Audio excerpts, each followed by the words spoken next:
Hi, good evening. Welcome to Sunlight on Suffield. I'm Annie Hornish, and for today's guests, we have most of the members of the Sunshine slate, which were these are the people who ran at the Democratic caucus to get the Democratic nomination for local board and for the first selectman seat and the Board of Selectmen.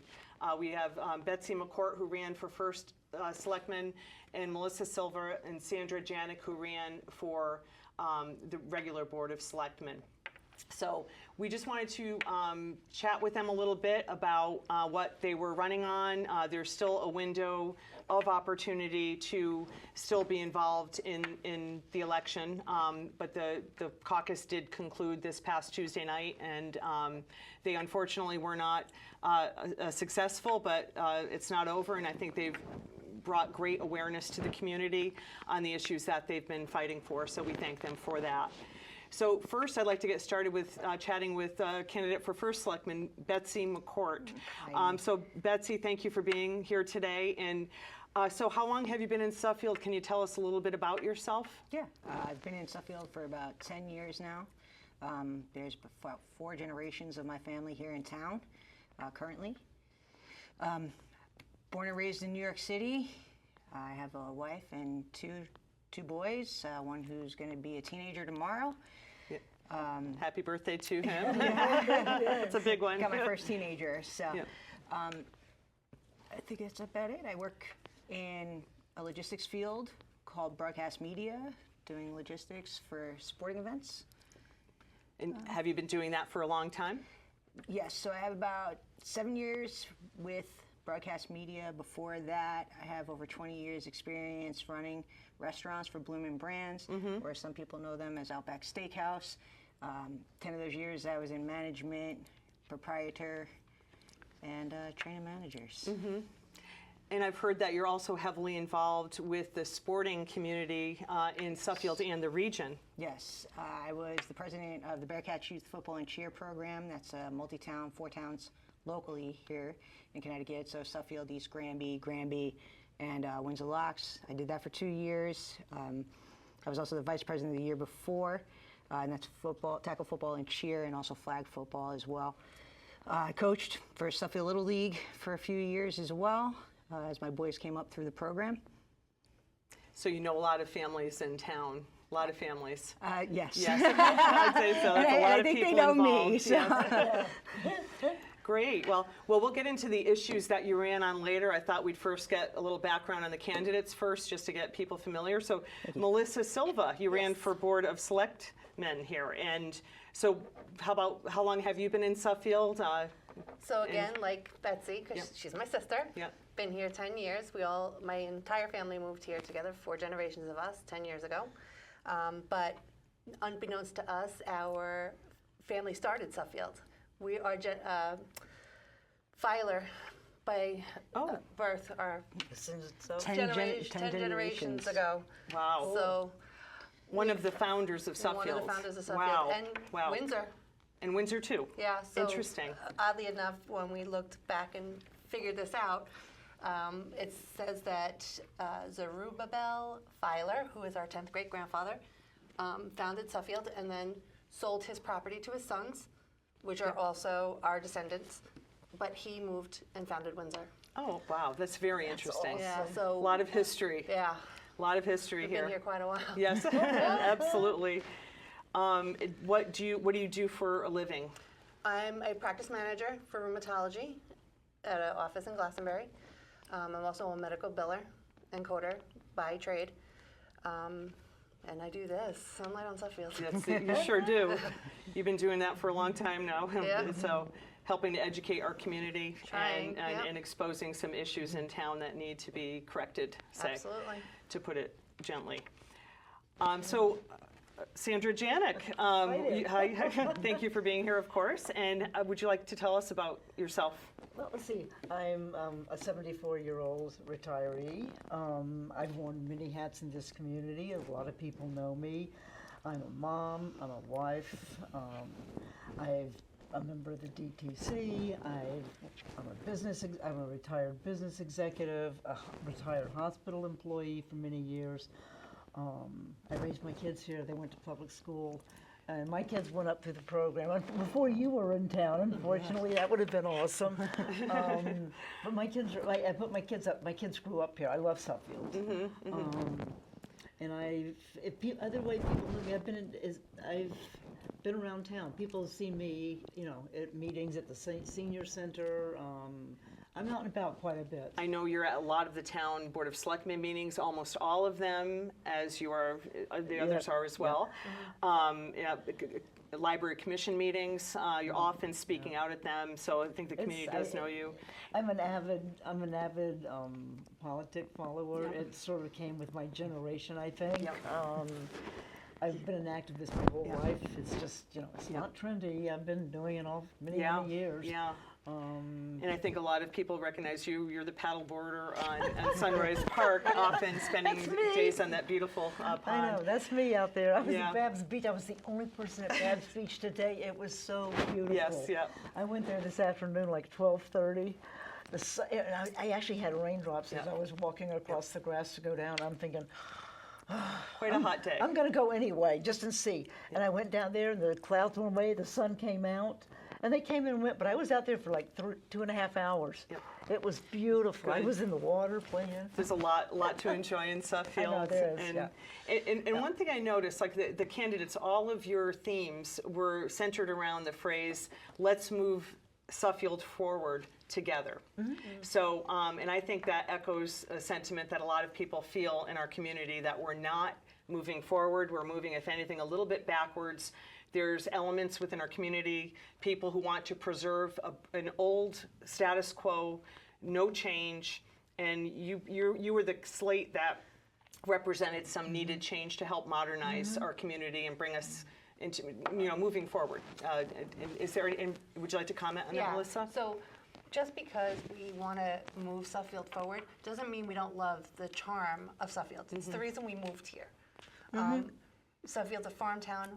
I want to keep it a farm town. 2 years ago when I ran on keeping it a farm town. I believe everyone should be able to farm and have their own food source, even if that includes farm animals. There shouldn't be a limit on the amount of acres you need to have a farm if you live in a farm town. But that's for another day. But Suffield needs to move forward politically. It needs to move forward with its residents. We can keep old charm Suffield. That's what the historic district is for, that old charm. But there's more than just the historic district. There are people in this 15,000 acre, I believe it is, or square miles. It's a lot. Yeah. It's large. Yeah, it's large. Yeah. And there's a lot of different communities within Suffield, say, that are not often fairly represented by the town, and that we have people coming in. It's not a homogenous community anymore, and that sometimes is not reflected. Well, And people there come. I'm sorry, Sandra. And there are pieces of our history and our charm, and I use the quotes because I think that applies not just to Suffield, but I think across the country. Old school charm. Preserved, suburban neighborhoods, and the whole thing. And I think we have to move forward. We're not there anymore. Well, I think that also comes with some of the growth that Suffield has had with the population. That affects how many residents we have in the town, with more affordable housing coming up that we need. Where people are now having more people in their home because we have some of our younger community that isn't able to come back to Suffield to live on their own. So they're coming back and living with their family, parents, grandparents. So the population was growing. And I think that moving Suffield forward also means, let's keep it a farm town, let's keep the charm, but at the same time, let's make adjustments that we need to allow more people to come and want to be here. I've got multiple generations in my house. My house is bursting at the seams. Mine is as well. But in order to have that growth, we need the growth in population. We also need to have the growth in the town. We need to be able to support that. We do. You know, not on everybody else's backs of the taxpayers. Not everything needs to come out of our pockets. We need financial growth. We need income growth. We need population growth. We need these things. And the thing is, we can't. All of those things hinge on the atmosphere of Suffield and its willingness to move forward. And as long as we stay stuck and we have to maintain charm, that also includes not wanting to promote and proactively pursue. I think we should be pursuing affordable housing, not waiting for developers to come in and see how we can wiggle out of it and what a little amount we can approve to get to the little bit, move a little bit closer to that state minimum. We've got Which to we change. haven't satisfied. We still are. And how many years has it been? We Suffield got an extension on satisfying the state mandate of affordable housing years ago, and we're still not there. That deadline passed, we're still not there. And what's going to happen is the state is going to come in and force Suffield to comply. That's what's going to happen. And right now, by allowing developers free reign to build, whether or not it's good for Suffield or whether or not, frankly, it's affordable. They're build units. They can allocate a tiny portion that are reasonably priced, and the rest can be expensive. So we instead of assessing our needs long ago and proactively.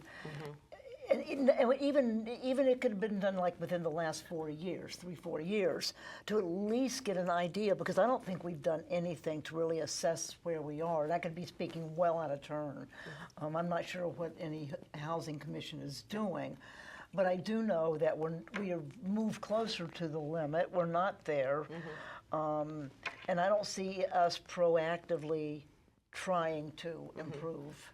And like Betsy said, it's about making homes affordable so our youth can come back after college or after their high school and purchase a home and live here, and for older people to be able to maintain For living. retirees, you have Retirees. a very similar situation with retirees. There may be Yeah. a home that they raise their children in, that their grandchildren come to, so on and so forth. But at the same time, as they're starting to, there needs to be housing for them if they want to downsize. Yeah. They don't have options like that. So here you have, the older community in their homes that they have been in forever, and let them stay if they want to stay. But some of them do. They want to downsize. It would be nice to have options. Yeah, they would like to nice. downsize, and they would like to be able to do that and still own a home.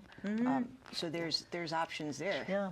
And one thing with what's happening at the federal level with the Medicaid cuts, that may hold the potential to surprise a lot of older people if they get hit with unexpected medical bills, and that could force them, and that's a reality that's starting to crash down. It's not just Medicaid, though. It's Medicaid and Medicare. And Right, Medicare it's as well, Medicare as well. So it's going to affect It's food the assistance. older generation. It's food assistance programs. It's everything. It's everything. It's going to impact everybody. Horrendous. It's horrendous. Yeah. So moving forward, you mentioned you have a wife, and how do you feel Suffield?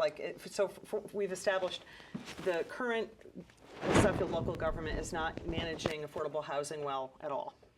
How about let's talk a little bit about social justice issues. We've all been involved heavily with the Kent Memorial Library, frankly, fiasco. It was a national embarrassment. Also embarrassment was the town green policy where they're trying to restrict, and that was related to the pride activities on the green. How would you, obviously you would be better in this subject matter as first selectman, you would be leading our town to a more inclusive a community, right? You'd lead people into a better, frankly, more inclusive way of life and represent the many LGBTQ people here in town. So would you care to comment on that?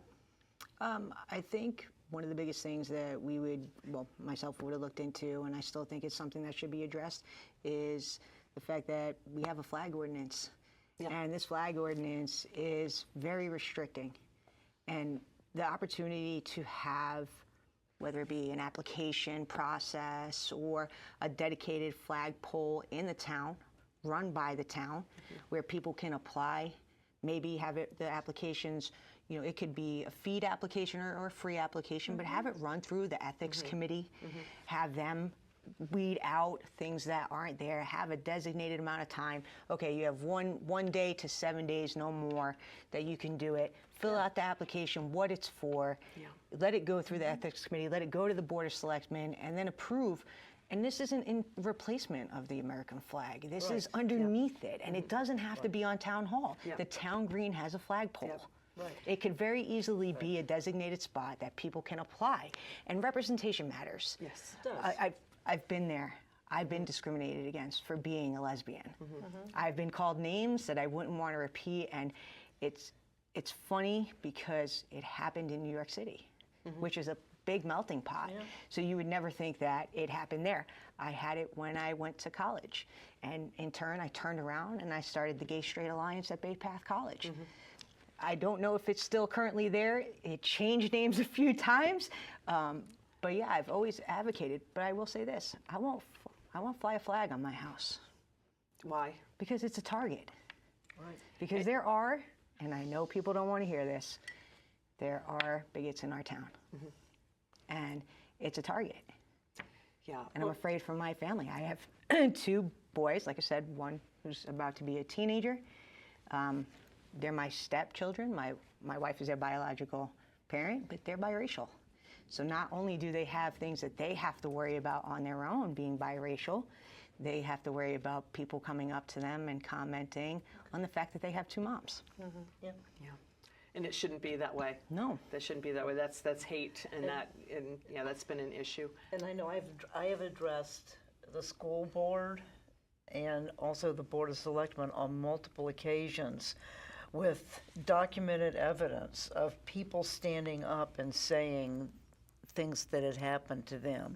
I actually went to a Board of Selectmen meeting with a handout and told them on this tape, on this place, on this minute, at this place, you can hear this person say this. You can hear this. You can hear this. You can hear this. And they weren't. And you don't tell me I'm making it up. I'm telling you precisely. And some of these were town tapes. There was no way you could say that I was making it up. Yeah. I had fear every time I was the president of the Bearcats that families would not allow their children into the program because the president was a lesbian. So it's there. I mean, there. look at the library. Yep. The banning of the book, trying to ban books. Yeah. I mean, it's the definition of free speech, our library, freedom to read. Like, why should anybody be able to tell me what is okay for my children to read?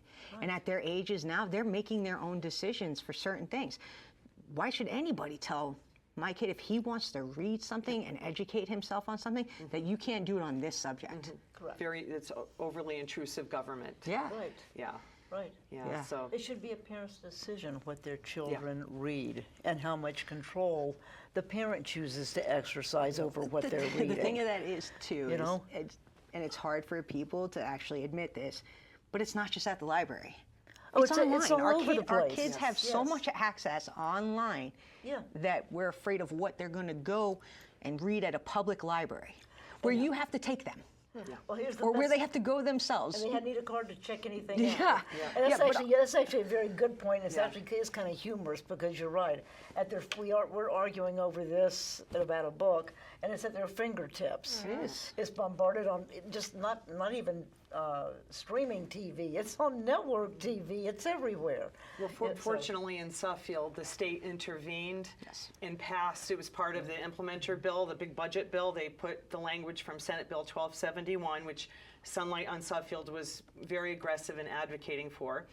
And I will say that the town representatives would not, the state rep and the state senator would not sign on and help with that bill, nor would the Suffield Democratic Town Committee, which was very disappointing. But that speaks to the hostile environment in Suffield, where people are afraid to step up. And we were grateful to see all of you put yourselves out there to try to take control of the town in these positions and help turn Suffield around. But fortunately, the state passed that law, so it's going to prevent hopefully any further efforts at a book ban. So that would, But that we still need to be very vigilant. we absolutely, Absolutely, there's- because Yeah, this shouldn't stop anyone from going to these library meetings and making sure Oh, they no, don't try right. to slip a Yes. Exactly. That Yes. policy still, in place. We need to absolutely do that. and the yeah. flag policy And is the- something that maybe, you know, We need to readdress. readdress it. We And need to right, it's a readdress it. symbol. The state of Connecticut does it. They do a flag raising. Many towns in Connecticut do Yes. it. To have our town attorney issue a memorandum saying no, you can't do it is ridiculous. They're copying what Enfield did with their memo or whatever, but it's not. It is allowed. And to say that it leads us to lawsuits, then the state wouldn't do it if that was the case. There's got to be They're verbiage. flying nationally. Or the other towns that Yeah. are flying it. Yeah, exactly. Reach out to one of their Yeah. lawyers and Yeah. ask their attorneys Right. how They had worked around. Yeah. they had no problem reaching out to another town to find a very restrictive flag Correct. policy. Right. Why can't they reach out to a town who's doing it and Yeah. find what they're doing? Correct. Tallinn seems to be a common town they reach out to when they want to restrict rights. And I don't know, I don't follow Tallinn politics, but I don't either. yeah, for some reason I don't know what the connection is there. And I actually looked in Tolland, Mm-hmm. and there were a lot of pride flags flown on people's properties really? when I was looking. Yes. Really? Oh, my so goodness. They're most likely in the same boat we are when it Yeah. comes to With the resistance. excluding Yep. certain people. Yep. Yeah. But it doesn't have to be limited to the pride flag either. No. And I think that has a lot to do with it too. I mean, that's The where Juneteenth flag would be great. right. That's where excuse me. That's where this application would come in. And it's just a Right. suggestion. I mean, if this is something that maybe I was the candidate for the DTC, and if I did become the first selectman, that's what I was going to do. I was going to try and figure out a way to amend the flag ordinance. Like I said, go through Right. the ethics committee, put in an application, let it be. I mean, we already have these processes for A-frames on the town green.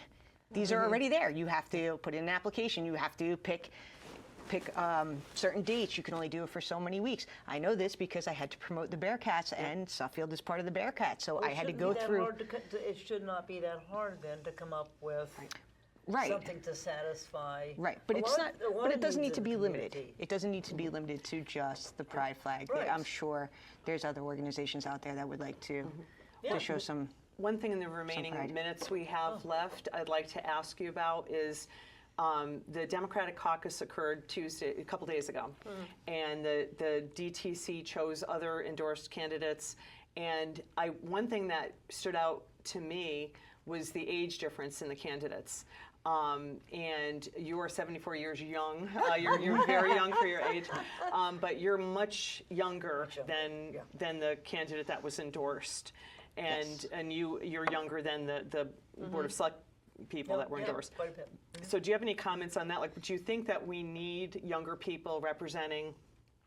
Do you think there's any value to that? Absolutely, I think that in just politics in general, Suffield is part of this. That people want to vote for people who represent them. Now, our community does have a large elder community, so absolutely. However, there is so many families in Suffield that are just like mine, that are working families, one income or two, have children in the public school system, that are running around like taxis, toting their kid from one sporting event to the next, that can't make 7 o'clock meetings or Saturday things because where are they? They're running around like crazy little lunatics, being cab drivers for their children. So, I think my age does play into this. I mean, I'm not as young as maybe, you can see the gray hairs, I'm not as young as maybe I look. But, I'm 45, I'm about to be 46. But yeah, I think the people in our town, I think they want to see somebody that represents them. Well, that was the one nice thing about us. We actually were a very well-rounded Age groups. group Yeah. in terms of our age and experience and types of business and the types of businesses we were in and ran, because we all have run businesses. We were very well-rounded, and we were actually we were really hoping that we were going to all get. We were actually all hoping to get seats and feel some of that energy going forward. Yeah. But this goes back to Suffield being old school charm. Right. They picked the people that they felt would keep that. Yes. Right. They think the younger generations are going to get rid of that. And we're here to say we weren't. That wasn't. Right. And had we, the candidates or nominees, whatever, been able to speak, I mean, I know, Sandra, you were able to speak because I self-nominated. you self-nominated, right, and same as Rick Sotil was able to speak because he self-nominated, and then Pete because he seconded himself. Had we known that would have been part of the process, maybe some of us could have written something to explain what our platform was and what we were looking to run on, or how we were looking to move Suffield forward. Yeah, I thought Nobody knows me. I don't know how. Here's the thing. I have to say, you know, given the way I understood caucuses had always been in Suffield in the past, and I felt that they had been in the past. I was not expecting what I saw when I pulled into the parking lot. It was a great turnout. There were campaign signs out, There was that we didn't know we could do. which we had no idea. We walked in the lobby, and of course, there's packets of information about all of their candidates and a nice little pamphlet. And I guess, and I know those were their candidates. It was their caucus.